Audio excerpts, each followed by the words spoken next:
Hi, welcome back. We are in my little apartment in Richmond, Virginia. So if you've been following all the kind of like traveling and stuff that I've been up to, I think I last came to you from Sophie's house, Biblio Sophie's house in New York. So I'm no longer in New York, I'm back in Richmond.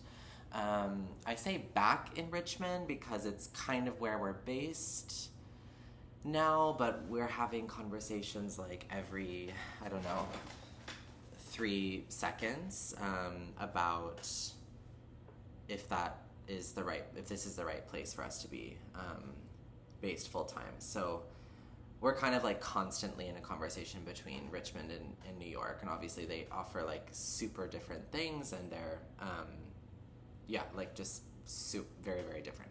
Anyway, I won't go into that because then you'll get looped into like the existential questions of my life, which I don't think we need to really go into right now.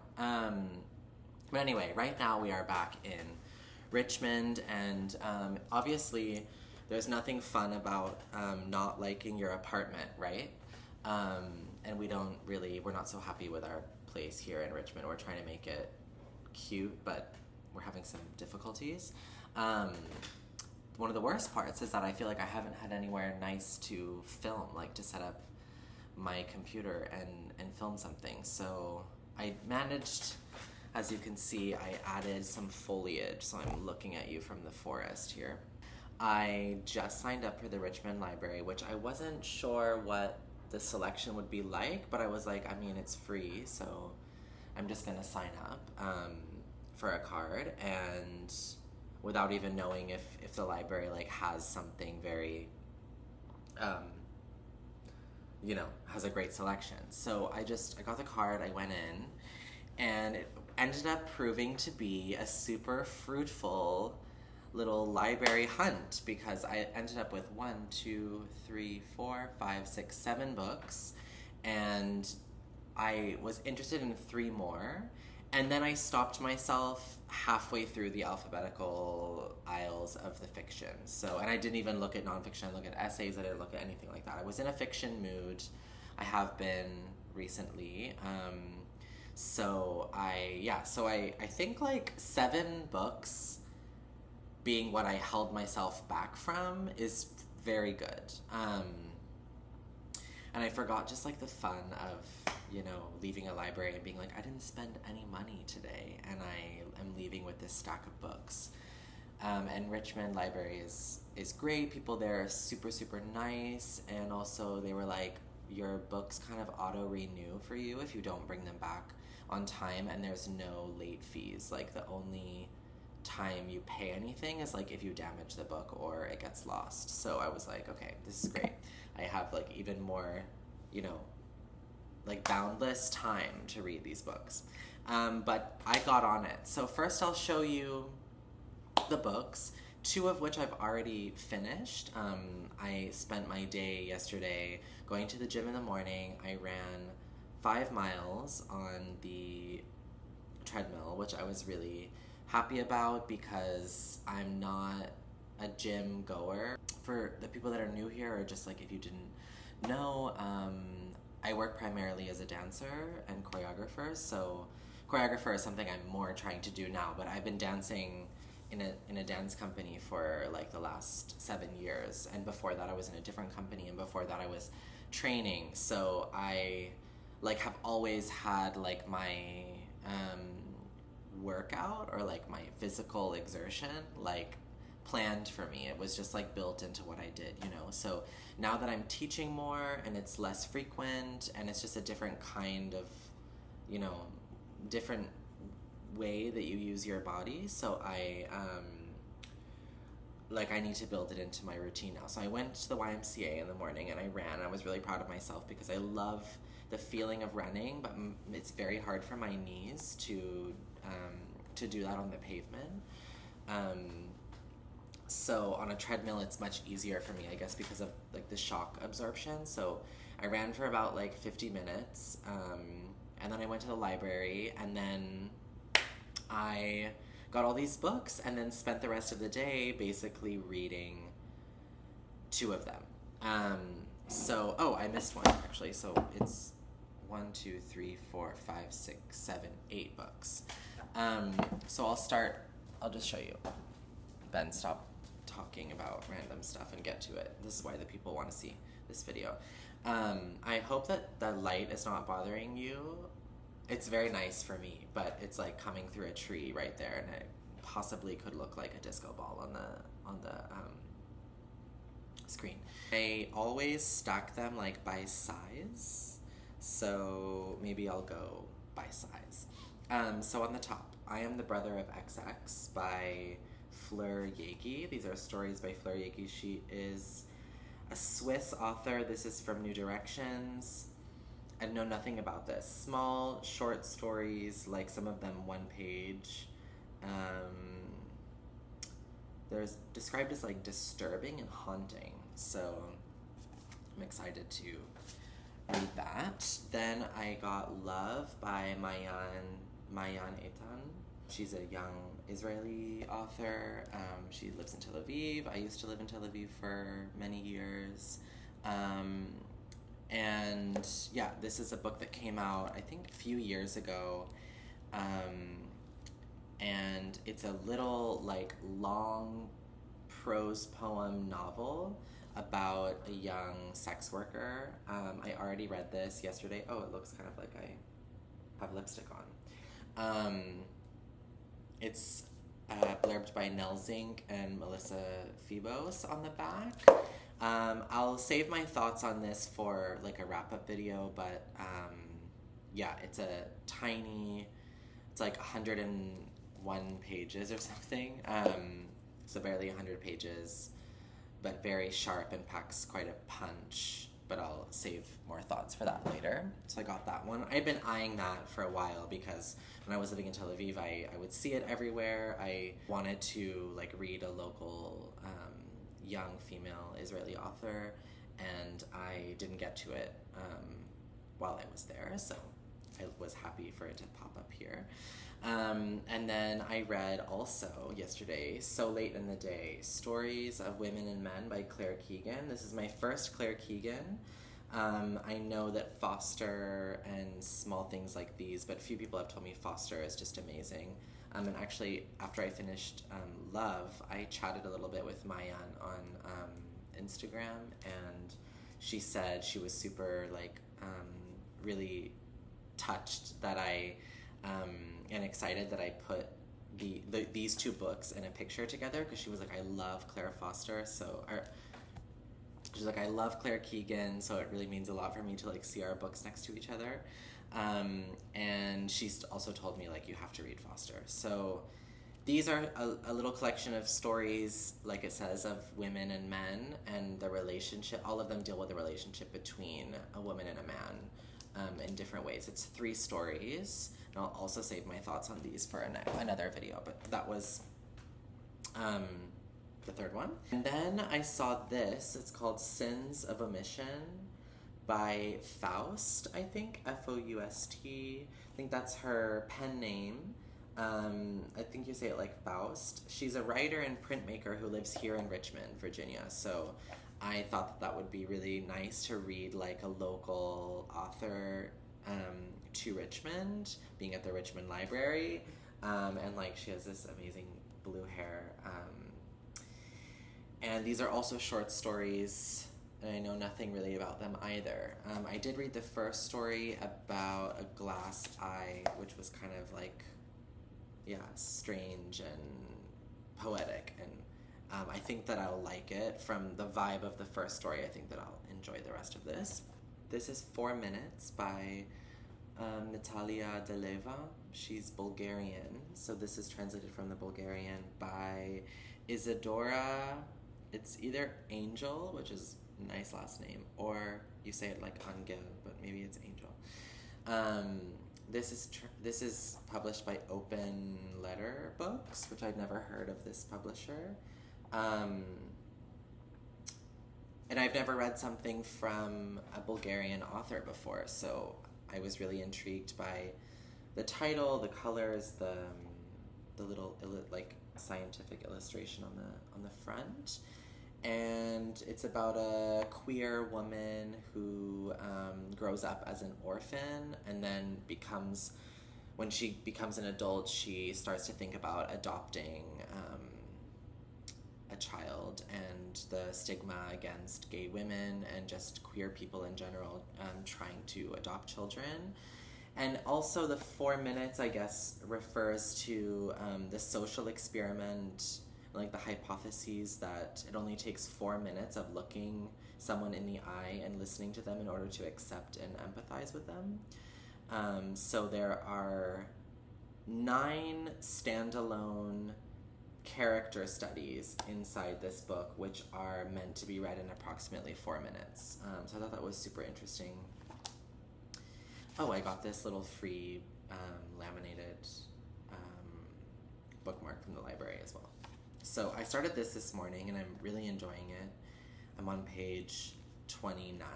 And then we get like a little bit bigger in size. This is The Man Who Saw Everything by Deborah Levy. You know, I'm a huge Deborah Levy fan, and I have not read The Man Who Saw Everything. I would see it in bookstores all the time, and I was always tempted to get it, but I don't know why, I just didn't, I just never bought it. So I thought this is the time. I was like craving some more Levy, and I hadn't read this one, and so I picked that up, and I'm hoping to get to that soon as well. Then this is called The Guide by Peter Heller. So this comes in as the first and only male author on this list. And I wanted a kind of literary thriller. Maybe like being in the library gave me a little bit of like nostalgia, and that nostalgia gave me like a desire to read like a thriller or something like that. I don't know why. Maybe also because a lot of what you'll get at the library, or what you'll see in the selection at the library is like mysteries and thrillers, which are not normally what I read. I mean, I do love a little thriller moment sometimes, if it's a good, like if it just has really good writing as well. So the front, it says Peter Heller is the poet laureate of the literary thriller. So that sounded nice, and I think it's possible, actually. I have this as an ARC on NetGalley. Who published this? The publisher will probably Knopf. Maybe I do have it on NetGalley. It's possible, because I really recognize the cover. I might have requested it. I'm not sure I have it, but regardless, I am in the physical reading mood. So even if I have this digitally, it would be fun to read it like this. It's the best-selling author of The River returns with a heart-racing thriller about a young man who, escaping his own grief, accepts a job with an elite fishing lodge in Colorado where, amid the natural beauty of sun-drenched streams and forests, he uncovers a plot of shocking menace. I guess he's assigned to a job, like a guiding job in this Kingfisher Lodge, which is nestled in a canyon.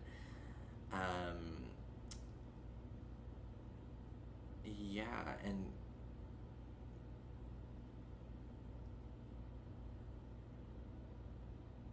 I guess he hears a scream in the night. And he realizes that this idyllic fishing lodge may be merely a cover for a far more sinister operation.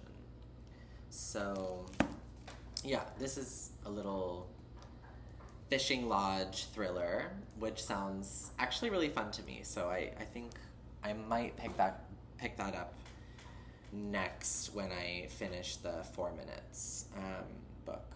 And then I also saw this, which is The Sorrows of an American, a novel by Siri Hustvedt. I really loved her book, A Summer Without Men, or The Summer Without Men. which is a book I raved about, like, whenever that was that I read that. That was either last year or the year before. Um, Really beautiful little book, and I have been following her ever since reading that book, and she's got like a whole backlog of books that I need to get through, and some essays that I want to get through as well. But I know that her husband just passed away, because I saw I saw it on social media, and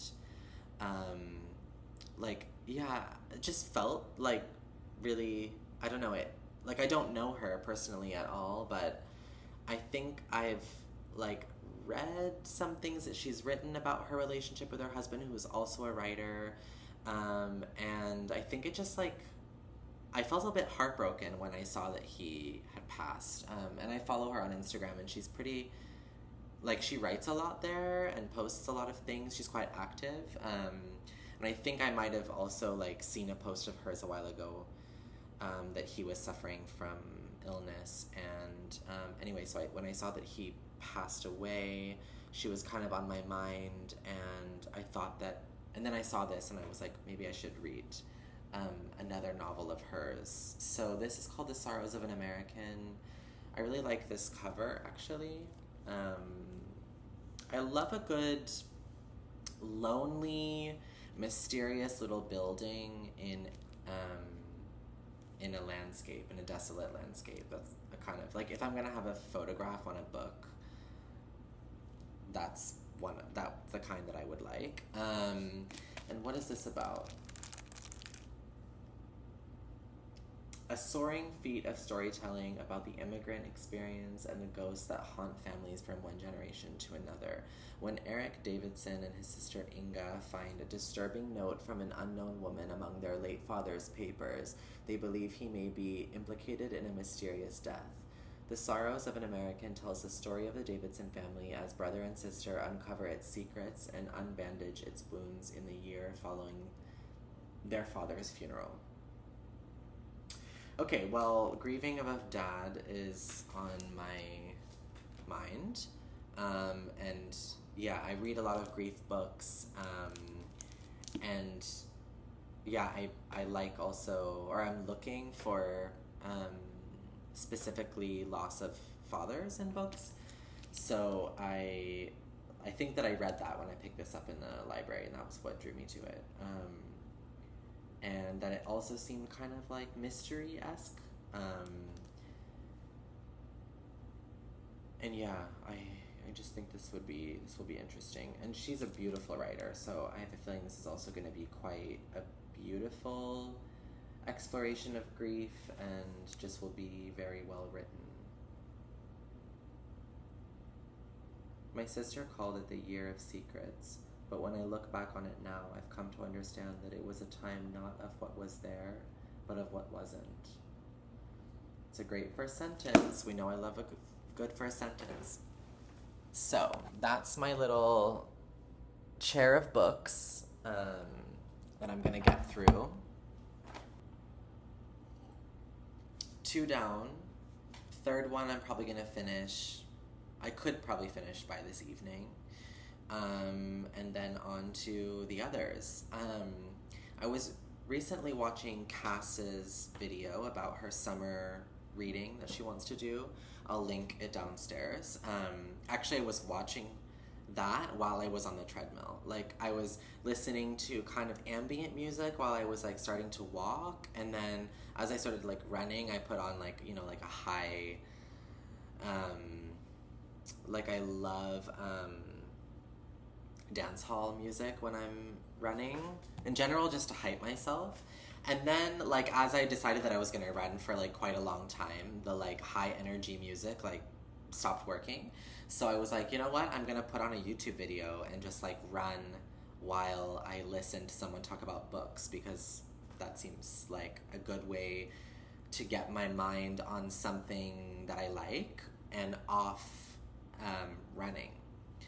So, or the exhaustion of running. So I was watching Cass's video. It was like the first one that popped up on her newest video about what she's gonna read this summer, and she was saying that it really helped her to like make a stack of books that she chooses from and be kind of like, it helped not to be so lost in like all of the books that she owns on her, you know, whole bookshelf.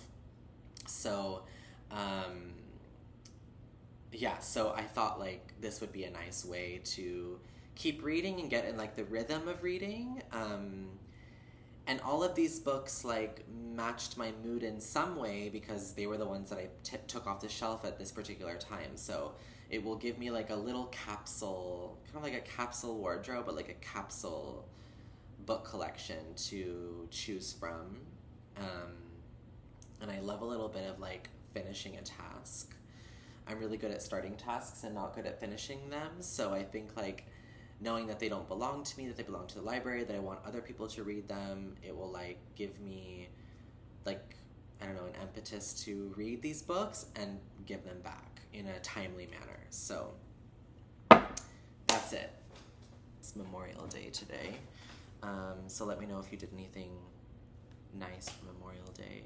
Because most people, I guess, don't work. And I haven't been in the US on Memorial Day for probably 8 years. So I don't even know what people do anymore.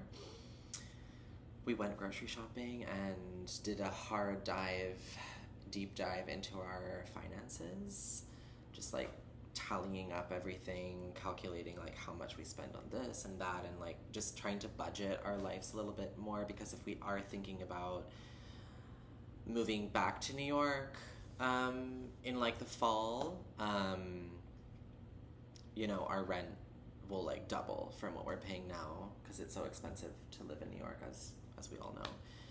So it's important for us to like get a handle on our finances. Bought these little greens. So I put them in this thrifted vase that I got for like $10 at a little market, like a little flea market pop-up vintage sale here in Richmond. That was super cute. There's another one coming up at the beginning of June, and I'm definitely gonna get there. This shirt is thrifted from San Francisco, which was really fun. If we didn't give you an update, yeah, I didn't talk about San Francisco at all. Maybe this is already like almost 30 minutes, so maybe I should save that for a different video. But in short, it was really fun, really beautiful, really nice to see old friends, and eat really good food and drink amazing natural wine. And we spent a day in Napa, which was amazing, and went to an amazing bookstore there, and yeah. So it was great. It was really great. And the weather was great as well. I miss California. All right. That's it, I think. I hope to film more consistently, but I always say that. Like, my aesthetic brain has a problem with, like, the color of these walls in here. And, like, there's only one window, so it's hard to get, like, a lot of natural light. And it's hard for me to film when the set is not fire, if I'm being honest. So that's been kind of hard. So that's kind of kept me from filming. But I hope this kind of works. So I'll be back soon. I hope so. Bye. Tell me what you're reading. And tell me, when you go to the library, what's the first thing you hit? Do you hit nonfiction? Do you hit like staff picks? Do you hit the like new books? Do you hit fiction? Do you go to the library anymore? Do you just do it on Libby? Do you get them physically? Let me know what I want to know everybody's library habits. Okay? Bye.